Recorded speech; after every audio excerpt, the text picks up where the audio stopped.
Suomella ja Euroopan unionilla pitää olla yhteinen visio. On liikaa tällaista, että Suomi ja Euroopan unioni tai Euroopan unionin erillään Suomesta. Mun visio Suomella ja Euroopassa on luoma Suomi yhdentyvässä Euroopassa. Ja siinä mä näkisin, että sitä mitä me ollaan saatu Euroopalta on ollut rauha, 70 vuotta rauhaa. Mitä me itse voidaan antaa on sitten ehkä tämmöinen niin kuin pohjoismaisessa viitekehyksessä tämmöinen niin kuin kurinpidollinen. Me tehdään niin kuin me sovitaan ja aina ollaan mukana ja seurataan sääntöjä. Esimerkiksi se on aika mielenkiintoinen juttu, että Suomen EU-strategia, joka nyt juuri hyväksyttiin, niin sen pääosa koskee sitä, että sääntöjä pitää noudattaa. Se on ihan hyvä juttu ja se on tärkeä, mutta ei se voi olla niin kuin pääasia. Kyllä meillä on muutakin annettavaa ja siinä mä näkisin, että elämä pohjoisessa, arktisten olojen tuntemus, nyt arktinen alue saa hyvin voimakkaan roolin.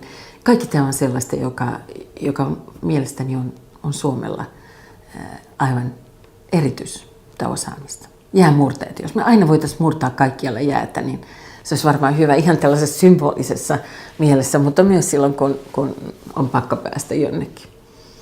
Näkyy ihan selvästi, että mitään liittovaltiokehitystä ei ole olemassa, mutta enemmän yhteisiä asioita. Ja siinä mä näkisin, että Suomella on selkeä rooli, että Suomen pitää niin kuin itse nähdä myös, miten me halutaan pienenä maina vaikuttaa. Nythän on, jos katsotaan tätä kriisiä, niin Saksahan on saanut aivan hurjan voimakkaan roolin. Angela Merkel on vahvin eurooppalainen.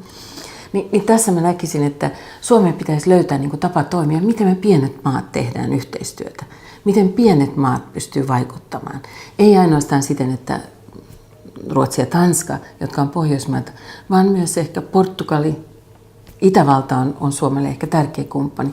Meidän pitää löytää niin kuin tämmöisiä uusia kumppaneita, jotta me löydetään ne asiat, joihin me halutaan muutosta.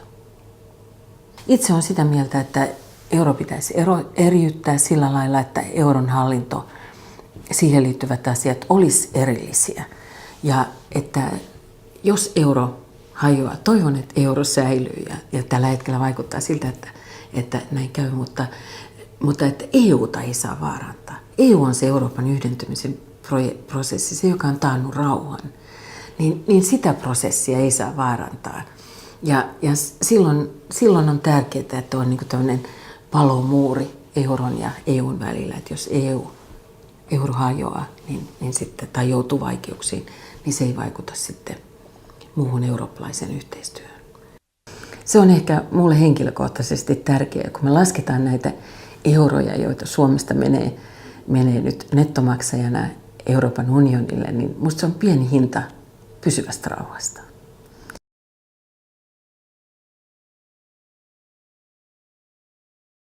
Geenimuunteluun mielestäni pitäisi ottaa ihan selkeästi kielteinen linja. Ja se johtuu ihan siitä, että me emme tiedä. Siis me ei aidosti tiedetä niitä pitkän ajan vaikutuksia. Kun on ajateltu esimerkiksi sitä, että voidaan niin kuin lähekkäin viljellä perinteisesti luomua ja geenimuuntelua, mutta että siinä on tietyt sellaiset suojavyöhykkeet, niin jotenkin tuntuu hirveän vaikealta uskoa, että se jotenkin toimisi esteenä sen takia, että linnut lentää, mehiläiset lentää ja tavallaan niin kuin se, mikä siinä sitten leviää, niin sitä ei pitkällä tähtäimellä pystytä sanomaan. Et sen takia mun mielestä se varovaisuusperiaate on ihan hirveän tärkeä. Ja oma kanta on myös se, että jos sanotaan nyt vaikka, että Suomi olisi geenimuuntelusta vapaa-alue, niin se olisi varmasti tulevaisuudessa tosi hieno kilpailuetu suomalaiselle ruoalle. Mä ainakin asettaisin sen ehdon, että ruokahävikistä pitää päästä ennen kuin ruvetaan muuntelemaan geenejä ja tuottamaan lisää ruokaa. Tämä ruokahävikki on tärkeä kysymys. Puolet EU-ssa tuotetusta ruoasta menee suoraan roskiin. Ja mä katsoin Suomen lukuja, niin meillä Suomessa 500 miljoonalla heitetään ruokaa pois vuodessa. Tavallaan, ja se on siitä mielenkiintoinen, että se on niinku semmoinen, jos jokainen ihminen voi tehdä jotain, jolla on merkitystä esimerkiksi maailman nälkään tai miten viljellään, vieläpä energian kulutukseen. Tässä mä näkisin, että on hyvin paljon mahdollisuuksia. Silloin kun tätä EU-maataloutta uudistusta tehtiin, niin mä yritin ehdottaa, että voitaisiko niinku sitoa maatalouden tuet ruokahävikin sillä lailla niin, että pitäisi niinku olla motivaatio sitä hävikkiä vähentää. No osahan vaan tulee tietenkin maanviljelijöiden luona, että sitten tulee kuljetusravintolat, kaikki muut. Mutta siis se on valtava määrä. Ja nyt on menossa semmoinen EU-kampanja, joka on minusta hauska. Sen nimi on Jokainen muru. Muru merkitsee. Tai siinä ajatuksena on se, että jokainen muru on niin kuin merkittävä, mutta myös se, että jokainen muru maksaa. Että tavallaan every gram counts on niin kuin se slogan. Ja sitä kautta pyritään nyt kiinnittämään huomiota tähän ruokahävikkiin. Ja ruokahävikki on myös ilmastonmuutoksen ongelma, että joku on just laskenut, Oxfam muistaakseni, että jos ruokahävikki olisi maa, niin sillä olisi 3. suurimmat ilmastopäästöt maailmassa.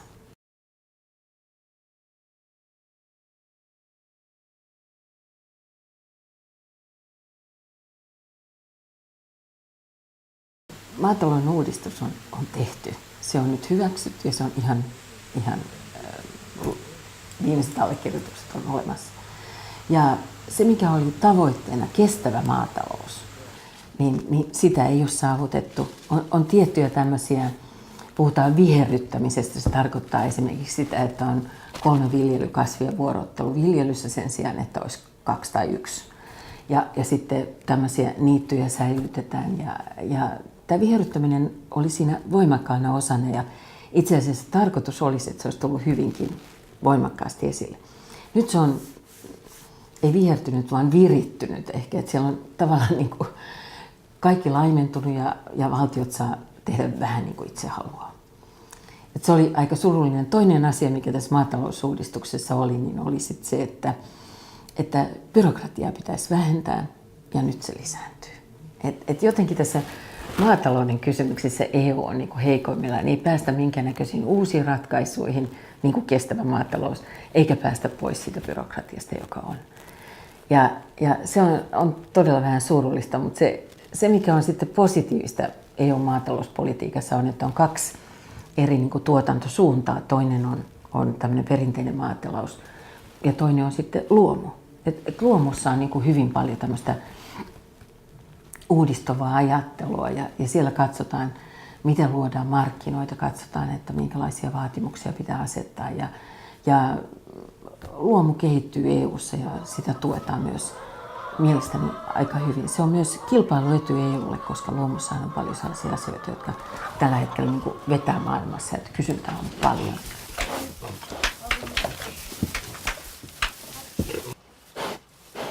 Luomuhan on tärkeä monesta syystä. Sehän ei ole vain kysymys ympäristöstä, se ei ole vain kysymys terveydestä, se ei ole vain kysymys uuden tyyppisestä tuotannosta, joka ehkä tuottaa vähemmän allergioita, vaan se on kysymys monista asioista yhtä aikaa. Ja se, mikä on tapahtumassa nyt on, että tavallaan maailman markkinoiden kysyntä luomutuotantoon lisääntyy. Brasiliassa, Argentiinassa, Australiassa, kaikkialla lisätään luomutuotantoa. Ja jotta EU niin kuin pärjäisi, niin eihän me pärjätä tässä perinteisessä maataloudessa, mutta me voitaisiin pärjätä nimenomaan tässä luomutuotannossa, koska meillä on hyvä tavallaan semmoinen oma kysyntä siihen. Niin siinä mä näkisin, itse mä olin 80-luvulla Höytiäisen Teeri Saarisen luomuviljelijänä ja kyllähän sitä tietenkin tulee ajatelleeksi, että siinä on hirveästi työtä.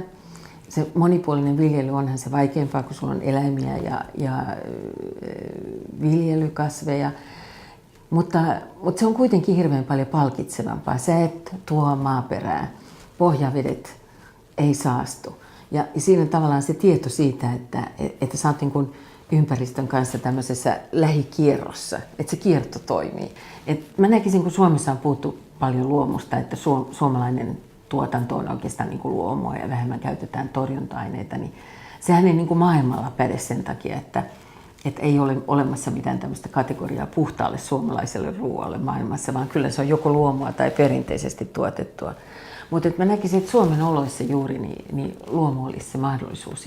Ja siinä sitten tilakokoon kanssa aika sopiva, että ei tarvitse olla hirveän suuria, valtavia teollisia tiloja, vaan se voit niin kuin kasvattaa sillä kohtuudella. Kyllähän totta kai luomossakin pitää olla tehokkuutta ja siinä pitää olla koneistusta ja siinä pitää olla tämmöistä järkiperäistä toimintaa. Että ei se ole mitään harrastustoimintaa.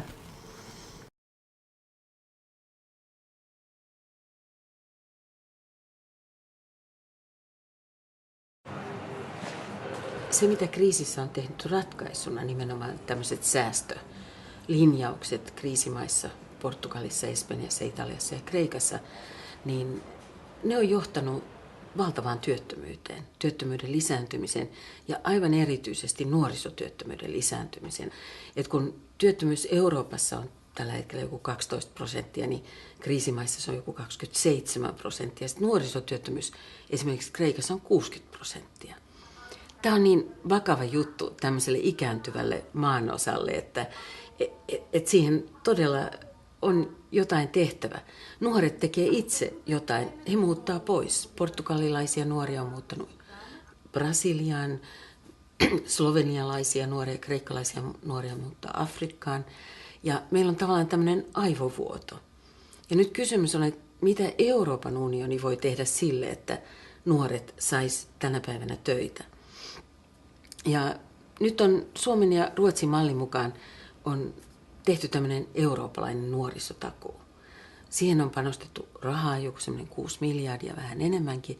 Ja ajatuksena on, että nuori jokaisessa Euroopan maassa, joka osallistuu tähän ohjelmaan, voisi 4 kuukauden sisällä saada työpaikan tai harjoittelupaikan tai opiskelupaikan. No nyt sitten tämä on vasta alussa, se alkoi 2014 alussa. Ja ongelmana siinä on tietenkin se, että näissä kriisimaissa niin nuoria on paljon työttömänä, eikä työpaikkoja ole. Opiskelupaikkaa on vähennetty. Ja nyt sitten kysymys kuuluu, että mitenkä päästään sellaiselle uralle, jossa nuorille löytyy töitä. Un empleo, No nyt se mikä on toivo, se mihin voidaan panostaa EU:ssa, niin on tämä vihreä talous. Se, että uusiutuvan energiaan panostetaan. Jos katsotaan Euroopan unionin maita, niin ne maat, joissa on paras työllisyystilanne, on Itävalta 4% vähän päälle ja Saksa sama juttu. Niin näissä on työllisyystilanne hyvä. Ja siinä mielessä niin nämä maat voivat sekä vastaanottaa nuoria, kriisimaista Saksa on jo sitä tehnyt. Mutta toinen juttu on, että pitäisi panostaa näihin. Ja nyt tässä vaadittaisiin EUlta investointitukia just vihreän talouteen, just näissä kriisimaissa. Ja nyt kun ollaan täällä Kolilla, niin ehkä voi sanoa sen, että tämä on kansallispuisto ja Pohjois-Karjalassa oli valtavat ristiriidat siitä, että luonnonsuojelu on vihoviimeinen asia, koska se ei kuitenkaan tuo mitään työtä, vaan päinvastoin vie työpaikkoja. Niin ehkä tässä myös on nyt esimerkki siitä, että luontomatkailu, täällä on monta sataa työpaikkaa, niin on synnyttänyt työpaikkoja. Että tämmöinen tasapaino luonnon ja talouden välillä ja ennen kaikkea kysymys vihreästä taloudesta, uusiutuvasta energiasta, jossa EUlla on todella suuria tavoitteita. 2020, toisin sanoen energiatehokkuutta pitää lisätä 20% vuoteen 2020 mennessä. Uusiutuvaa energiaa pitää olla jäsenmaissa lähes 20% keskimäärin. Ehkä tämä on niinku se tila, jossa sitten tätä uutta työtä voi syntyä.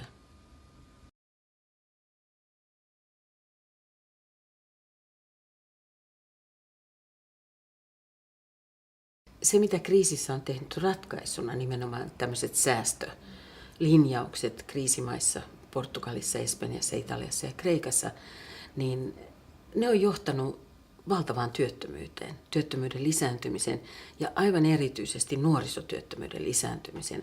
Et kun työttömyys Euroopassa on tällä hetkellä joku 12%, niin kriisimaissa se on joku 27%. Ja sitten nuorisotyöttömyys esimerkiksi Kreikassa on 60%. Tämä on niin vakava juttu tämmöiselle ikääntyvälle maanosalle, että siihen todella on jotain tehtävä. Nuoret tekee itse jotain, he muuttaa pois. Portugalilaisia nuoria on muuttanut Brasiliaan, slovenialaisia nuoria, kreikkalaisia nuoria muuttaa Afrikkaan. Ja meillä on tavallaan tämmöinen aivovuoto. Ja nyt kysymys on, että mitä Euroopan unioni voi tehdä sille, että nuoret sais tänä päivänä töitä. Ja nyt on Suomen ja Ruotsin mallin mukaan on tehty tämmöinen eurooppalainen nuorisotakuu. Siihen on panostettu rahaa, joku semmoinen 6 miljardia, vähän enemmänkin. Ja ajatuksena on, että nuori jokaisessa Euroopan maassa, joka osallistuu tähän ohjelmaan, voisi 4 kuukauden sisällä saada työpaikan tai harjoittelupaikan tai opiskelupaikan. No nyt sitten tämä on vasta alussa, se alkoi 2014 alussa.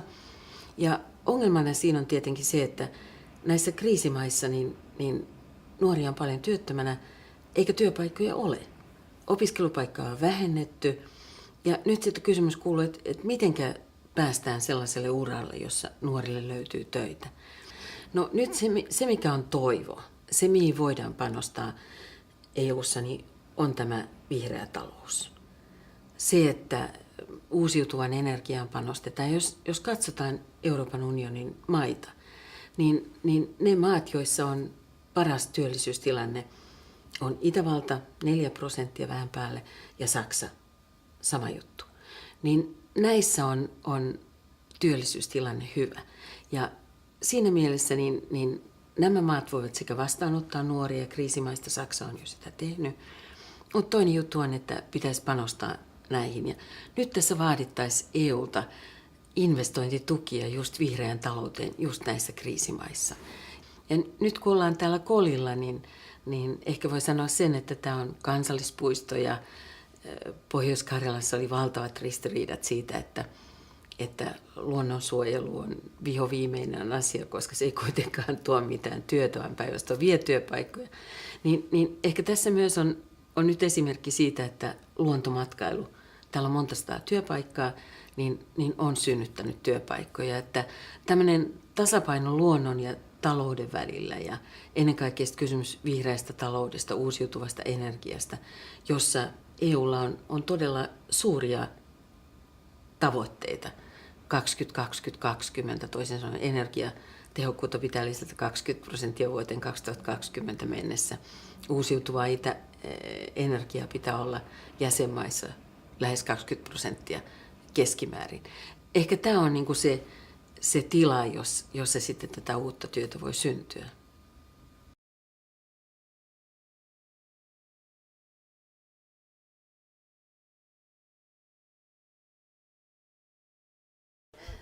Jos katsoo tätä puolustuskysymystä turvallisuuden näkökulmasta, niin Euroopan turvallisuusuhkat tällä hetkellä on ehkä sisäisiä, yhteiskunta, rauha, kun toiset on rikkaita, toiset köyhiä ja erikoisesti kun työttömyys lisääntyy Etelä-Euroopan maissa. Että jos siihen ei saada ratkaisua, niin silloin tämmöinen yhteiskuntarauha voi vaarantua.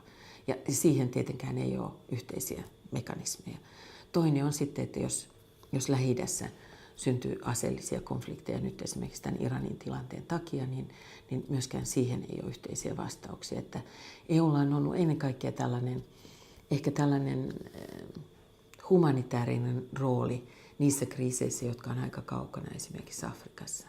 Et nyt kun USA vetäytyy, niin ollaan uudessa tilanteessa ja sen takia Euroopan puolustus pitäisi ajatella uudelleen.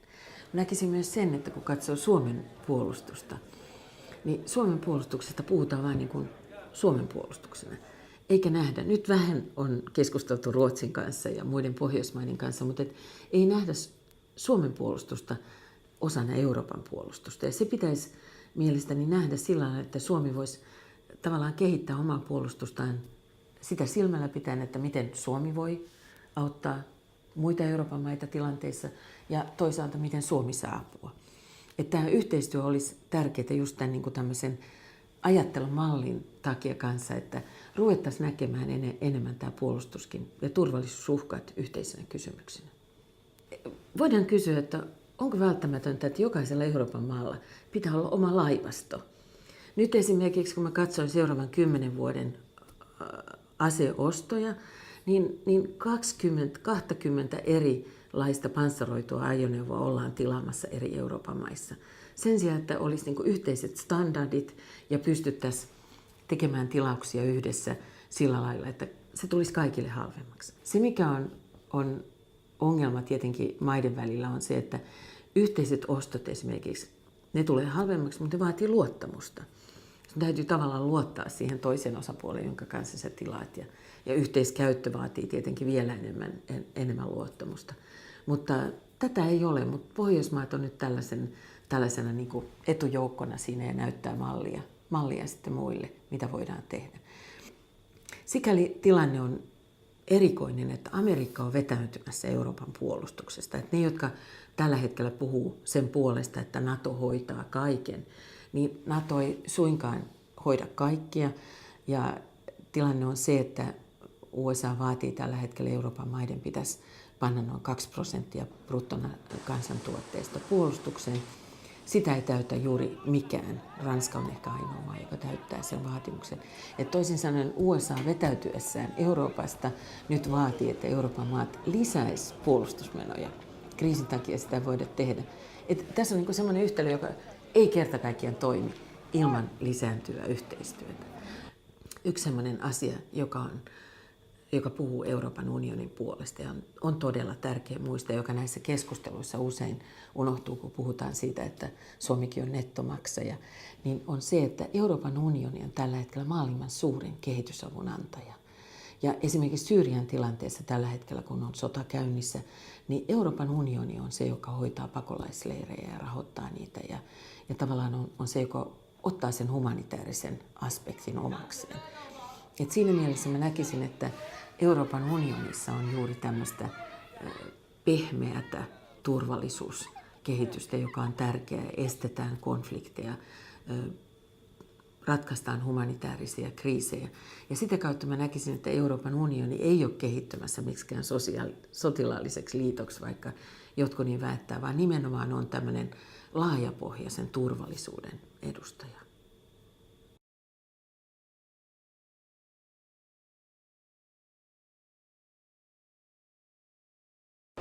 Eurooppa merkitsee mulle paljon nimenomaan siinä, että rajoja ylitetään. Itse asiassa niin Strasbourgissa tässä oli toinen maailmansota. Saksa ja Ranska oli sodassa keskenään ja tämmöinen raja-alueyhteistyö ja se, että rajat on helppo ylittää, niin se on ollut tavallaan yksi Euroopan idea. Siihen on liittynyt se, että ei enää sotia ja oikeastaan Euroopassa on nähty raja-alueet tämmöisenä koheesiona, periaatteessa sellaisena, joka yhdistää. Kun raja on aina ollut se, joka erottaa, niin Euroopan sisärajoista on tullut rajoja, jotka yhdistää. Euroopan unioni on rahoittanut raja-alueiden yhteistyötä sillä lailla, että on pyritty rakentamaan siltoja sillä lailla, että ihmiset tapaa, että sodan haavat poistuu. Itse mä oon Pohjois-Karjalassa ja Suomen raja-alueella tehnyt tätä samaa työtä Venäjän rajalla ja mä olin Euroopan raja-alueiden liiton hallituksessakin ja me rakennettiin sitten sellaista yhteistyökuviota Suomen ja Venäjän rajalle, jossa tehtiin yhteisiä aluekehitysohjelmia rajan yli. Että mitenkä Karjalan tasavaltaa voidaan kehittää ja mitenkä voidaan kehittää Suomen raja-alueita. Ja EU tuki näitä ja siinä mä oon kokenut nimenomaan tämän suuren merkityksen, ei vain sisärajoilla, vaan myös ulkorajoilla.